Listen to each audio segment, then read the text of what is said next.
Hello and welcome to PFT Talk episode 6, I believe. So we've been pretty busy over the last week, so we didn't manage to get one out last week. But from now on, we're pretty much finished exams, or at least we will be after the end of next week. So we're going to try as hard as possible to stick to Sunday schedule around this kind of time. So be sure to stay tuned for What's that. up, blockhead? Welcome to Block and Load, where the name of the deadly game is... Apologies for that, my Twitch started playing in the background there, but yeah, so actually over the last 2 weeks the news has been kind of slow. There hasn't been too many articles, but we've picked out 5 topics, I believe, that we're going to kind of go over today. The first of which is to do with the Samsung Galaxy S6 Edge.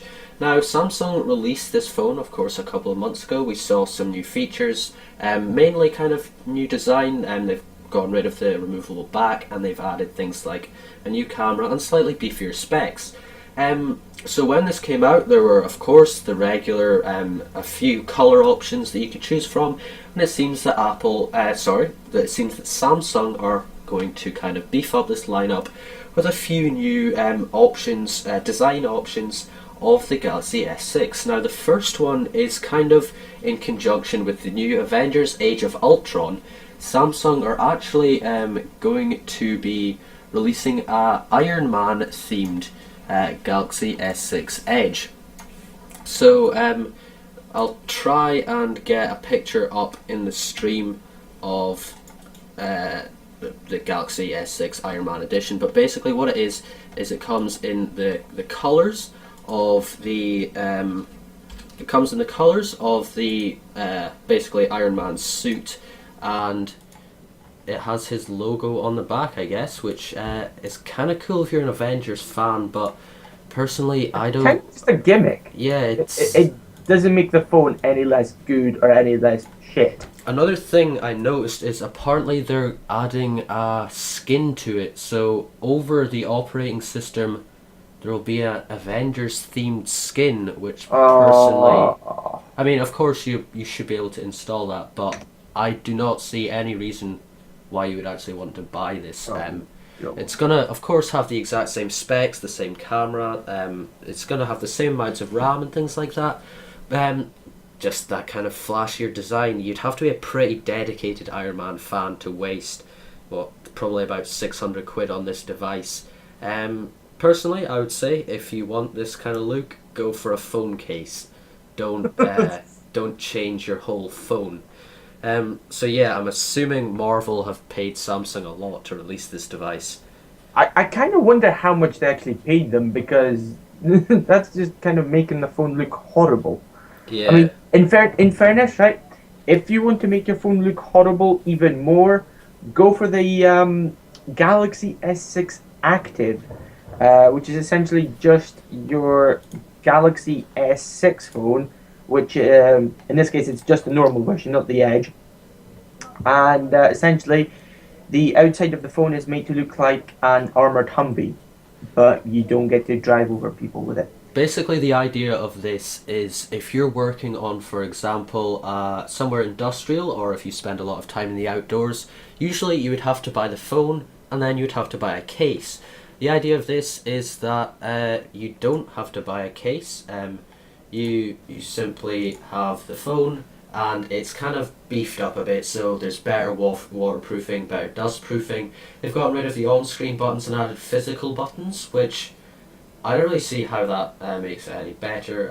I guess it'll work better underwater if you're planning on doing that. But I don't know. Physical buttons are good because there's something nice about taking your phone and just going... Yeah. I mean, I don't think you can hear the clip, but anyway, the point is, it just feels a lot nicer. When it comes to the case, I don't know.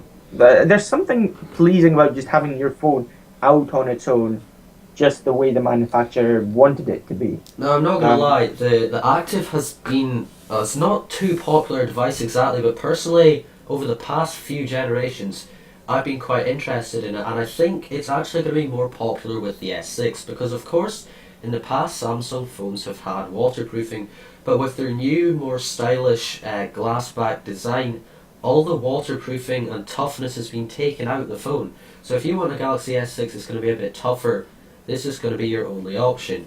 Now, the point I made about the case, something I would just like to say is I would prefer a phone in a case, because that means that, for example, say you go out hiking or something and you want to have a beefy case on your phone in case you drop it in a river or something extreme like that, then you just put the case on your phone, and then you get back to work, sitting in the office, you can take the case off, rather than basically being stuck 24/7 with that case on. I would rather have the option to take the case off, if you see what I mean. I think there's a much more of a fundamental idea here that if you're working at, let's say, a building site, why would you have a phone that has a 5-inch screen that when you drop it on something hard like a rock or a brick, it will crack? Essentially, people that work in building sites don't tend to take their smartphones to work with them. They'll take something hard like a JCB phone or a Nokia brick.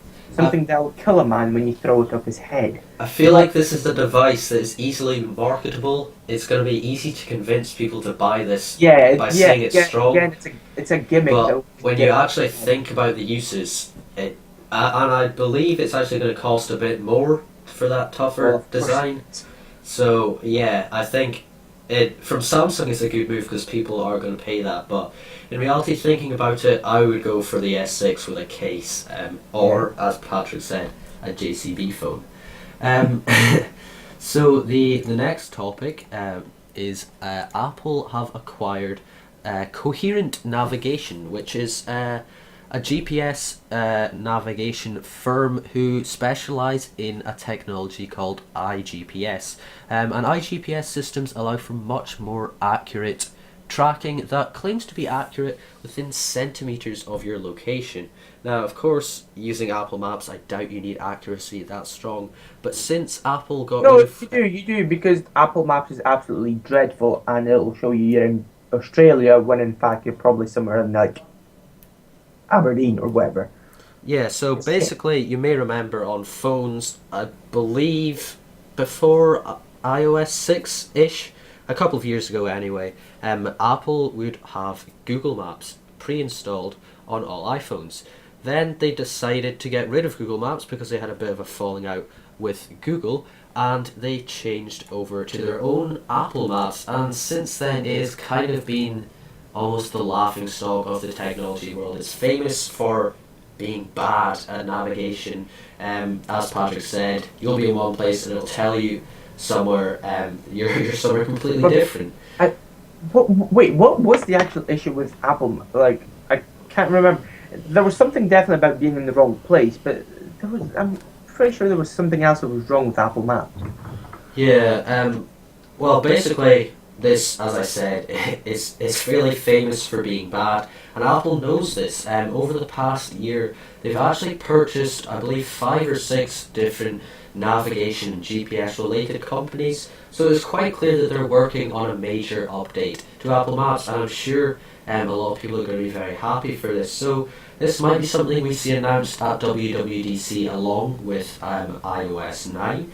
It will of course keep the same kind of rough design as Apple Maps, the same features, it's just things will work better, better directions, better navigation, things like that. An example with Apple Maps is, for example, if you turn out a route on Google Maps, it'll show you the way you would kind of expect to go. But sometimes Apple Maps tended to glitch out a bit, and would end up sending you, instead of just going down the road to the shops, it would send you up out the city, round a ring road, back in 10 miles, then do a U-turn, come back, and then to the corner shop. So there was something funky going on with the code there. But you can tell really that Apple are quite clear that they want to improve this service because they've spent quite a lot of time and money acquiring these people who are very talented at GPS tracking kind of things, and hopefully we will see these features coming across to Apple Maps very soon, as a lot of employees have started moving over from companies like Coherent Navigation. Now, I would like to see this included in devices like, for example, the Apple Watch, things like that. As I said, I just hope this improves soon, because at the moment I know I still use the Google Maps app that I've downloaded because Apple Maps simply doesn't really work.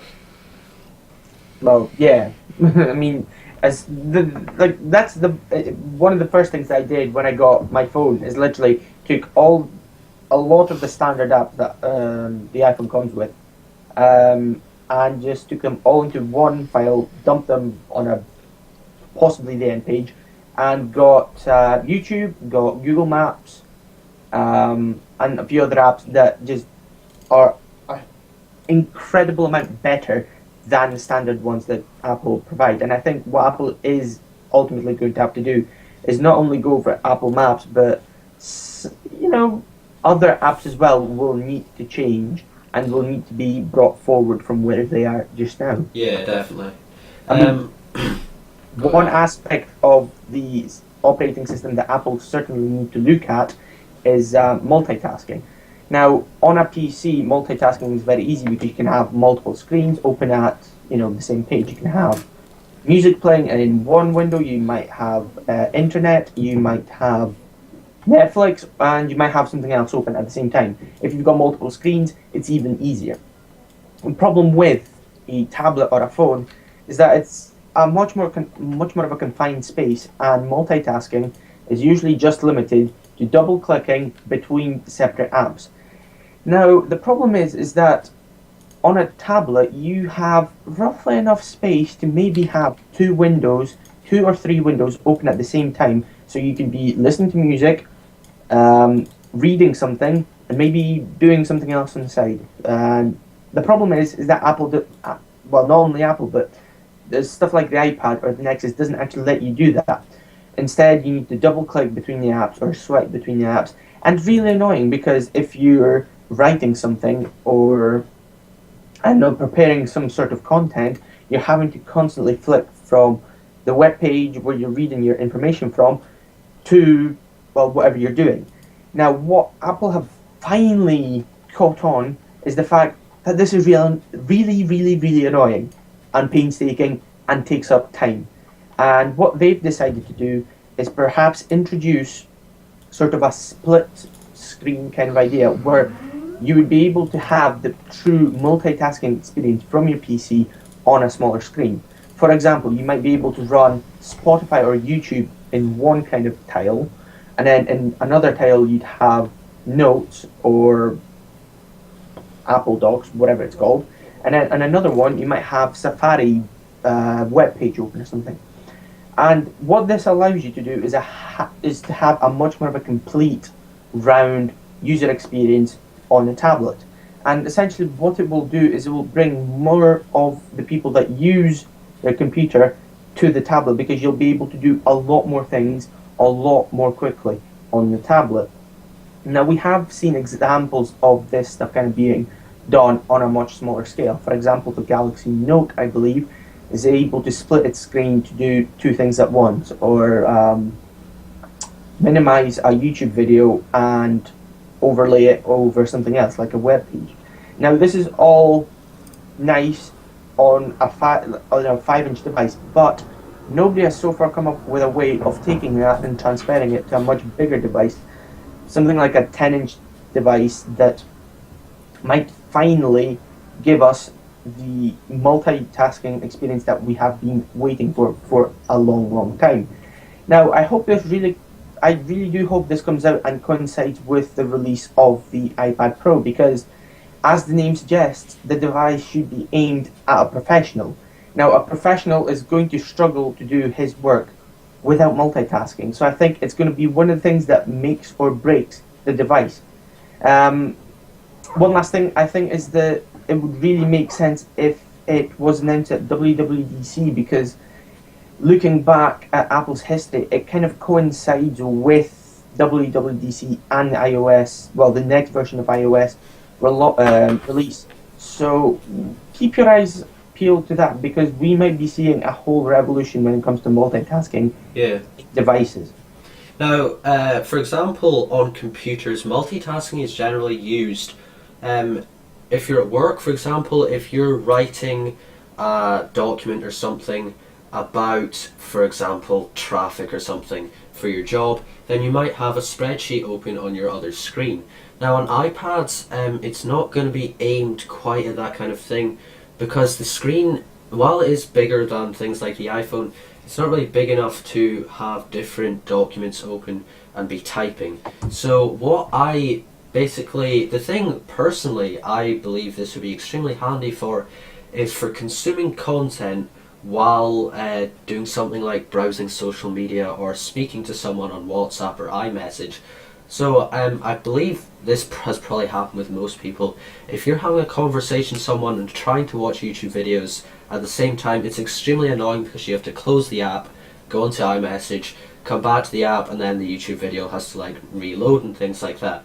So what this will allow you to do is have your content playing, for example, at the top of the screen, so you can have your YouTube video, your TV show, Netflix, anything like that, and then you could have something like Twitter, iMessage, WhatsApp open at the bottom of the screen, and I think this would be an extremely handy feature. But one of the things that I think will be a problem is the fact that Apple are known for not putting that much RAM in their devices, and that's been fine for what it's done so far. But if you get to the stage of having possibly 3 or 4 things running simultaneously at once, the device will begin to get very stuttery, very laggy, and I think they're really going to have to combat that by adding more RAM to things like the iPad, and of course the rumoured iPad Pro, which we might see coming out very soon. But yeah, I think multitasking is a feature that it's about time we really see this in mobile devices.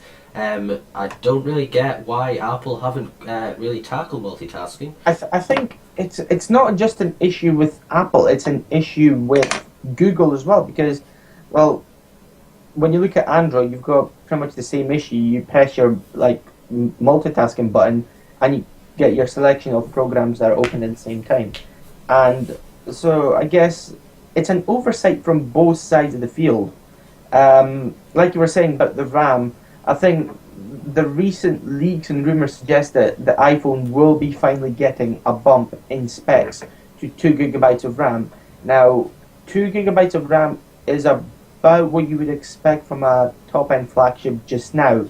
So coming out November time, kind of late 2015, 2 gigabytes might not actually be that much, because we've already seen, I think it was the Galaxy Note that came with 3 gigabytes of RAM. One thing I would just like to say, interrupting you there, is RAM, you can't really compare it too much between iOS and Android, because of the fact that iOS is designed specifically for iPhones, so it manages the applications much better. There's obviously that, but there's some things you just cannot jump over. Yeah. The lack of RAM is one of them. So I think the more, it is kind of the idea of the more the merrier. I mean, yes, Apple's good at maximizing their hardware, but all things considered, the more they add, the better the device will be. Now, RAM isn't the only thing we've heard about the iPhone 6s, or whatever they're going to call it. We've also had some different rumours about the design, the camera, and much more. So, you may have noticed over the past few kind of Apple keynotes, we've seen a technology called Force Touch. It was first introduced, I believe, with the Apple Watch, and basically what this is pressure sensors under the screen that, it's kind of basically describes it in the name. It can sense how much force you're applying to the screen. So how it is used in the Apple Watch is some applications, it's almost like left clicking on a computer. So for example, if you want to customize your watch face, instead of tapping, you basically just tap harder. So for my use of the Apple Watch, it's actually it works very well, I guess. There's a big kind of difference between a regular touch and a force touch. I think this could be very handy in applications. So for example, on Android, you've always had that menu button. So you press the menu button, for example, on your home page, and it comes up with options to change your wallpaper and things like that. So this could be very handy on the iPhone. Instead of having to go into your settings, you just push down hard on the screen. I'm sure Apple will find some more kind of features and things to use Force Touch for. But it is an interesting technology that, from what we've heard, I think it's pretty definite that this will be in the iPhone 6s and the iPhone 6 Plus S. So alongside that, we've also seen rumours of new designs of iPhone.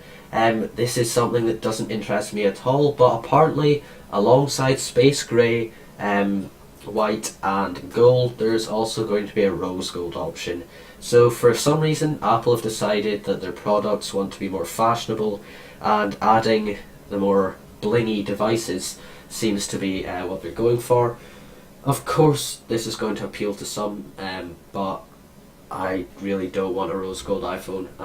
I'm sure Patryk would love one, but yes, just so I have another thing to criticise. I think the issue that I have with this is very simple and fundamental. If you're buying an iPhone, you are spending a lot of money on a device that essentially you want to show that it is the pinnacle of technology. It is the highest, the best device you can get. Essentially, that's what the iPhone is. Now, giving it a rose gold finish is like, well, I don't know, buying a Porsche 911, painting it pink.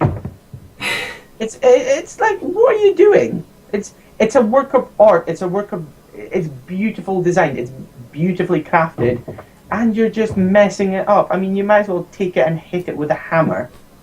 Just whatever. You're ruining the bloody device. It's just like, fuck off. Right? If you're gonna ruin a phone, go buy a Samsung Galaxy, whatever, and then just, yes, there you go. Buy the Iron Man Galaxy S6. There you go. That's the ultimate solution. Just buy a phone, show everybody. I don't care what I look like. I don't care what my phone looks like. Think whatever you want of me. I don't care for design. I don't care for art. There you go. Because, I mean, that's essentially what you're doing. Phones, there's a reason why most phones are black and made of metal. Because it looks good, it's a proven look, and it is aesthetically pleasing. Rose gold can take a hike. I mean, personally, if you want to impress someone, buy like a fancy t-shirt or a nice hat. Don't get a gold phone. Yes, I think that's what we're driving at, essentially.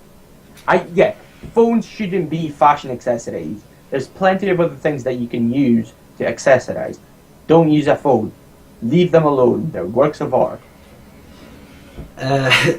So aside from the rose gold, there have also been rumours about an updated camera. Now, the Apple cameras have been pretty famous for being right at the top of the flagship game. They've always had extremely good software, they performed well in low light and produced extremely clear images, but they've never had a particularly high megapixel count. And that seems to be changing, so rumours are saying that Apple will add a 12 megapixel sensor, which will allow for somewhat sharper photos, and there's also been some rumours of what they're calling dual lens technology. Basically, what this will allow for is much better focus, depth of field, and will basically the slogan was give you DSLR like photos. Now, I don't know how likely it is that we'll see this in the next iteration of iPhones. I think it's something that we will see in the future, but I don't know if Apple has quite reached this level of technology yet. Now, as for the sensor, I think one thing they'll be pushing a lot is high resolution video. So this 12 megapixel sensor will allow them, I believe, to capture 4K, possibly even 5K, though the constraints with that are generally on the software and processor side of things. So seeing that bump up from 1080p will be very nice, though obviously I'm sure a lot of you know where I stand on these kind of things. Smartphone cameras don't need to be high resolution. 1080p is going to be fine for most things. It's certainly nice to see 4K, and I'm sure Apple will pull it off. And the cameras are generally a big selling point on smartphones. People love to take photos with their phones, and the better the camera, the more sales the device will get. And it's really time that Apple upgraded that sensor, because it's been 8 megapixels since the 4S, and I think the 4S came out in 2011? It's been very similar sensors, they've just improved the lens and the software. Yeah, I mean, you can see the difference, and the lens plays a great deal in how the photos come out. as far as I'm aware. Yeah. And in comparison to the likes of your Galaxy S6 and your G4, the iPhone cameras have been pretty nice, even though they have had the same sensor for God knows how long. I don't Considering know. what Apple have managed to do with that sensor, I think this new 12 megapixel sensor mixed with Apple's brilliant camera software could really blow Samsung and HTC out of the water. Again, I think it's the idea of that that Apple takes a part, maxes it out, and then maxes out a little bit more, and then gets a new one in. So they've had the 8 megapixels, took as far as they could with the technology that surrounds it with the lenses and your apertures and whatever, and then they've realized, well, we can't actually take this any further. Bang, take a new sensor in, 12 megapixel, which isn't actually one of the... It's not the top end when it comes to kind of resolution, but I'm sure it will be the best camera in terms of image quality, because of the parts that surround it are going to be a lot better than the offerings from Samsung, LG, and HTC. The one camera that I don't think is going to be better is going to be the Nokia ones, because their lenses are tremendous. They really do put in a lot of work on their cameras. Plus, their sensors are pretty good and pretty high resolution. So, Nokia does set the bar quite high with their cameras. One thing I would like to point out is don't really pay attention to megapixels. I've said this multiple times. 12 megapixels, while it is a nice feature, is pretty much completely overkill on a smartphone. Even on a DSLR, Yeah. you're not really gonna see the difference much over 10. For example, I believe Nokia did something crazy like 41 megapixels, which was completely for marketing. There's going to be absolutely no difference between, for example, an 18 megapixel and a 41 megapixel unless you're going to do some crazy zooming in afterwards, and even then the focus is probably going to be a bit too blurry to get that extremely sharp information at 41 megapixels.